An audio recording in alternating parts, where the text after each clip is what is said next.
Osama, دا راته ووایه چې پیسې په لکو کې یا که په زرګو کې؟ بس دا به مې د پلان په بوسه کې هغه لکه پلار دې مغه شوقي دی.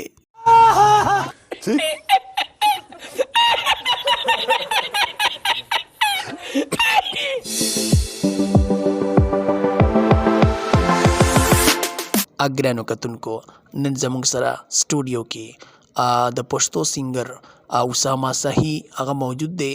د هغه نه به انټرویو کوو. دا راته ووایه چې ډېر روپۍ دي د مسافرو نه په کوم ځای کې اخیستې دي؟ شارجه کې بیا خو راشه زمته لکه چې زم په شارجه کې پیسې درکم. Thank you so much.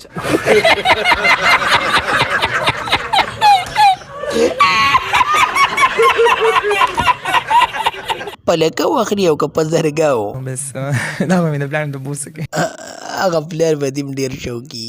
بس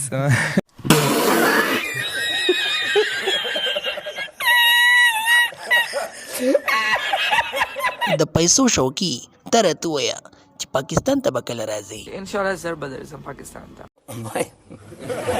اسامه دې شارجې نه بار ته راوځه، نور به دې ګورې دنیا شا خراب کړي. په یو کې به روغه نه نوځم کنه، په کلاره نه راوځه چې ونه شلېږې.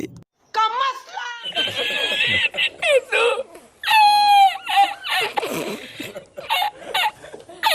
مسله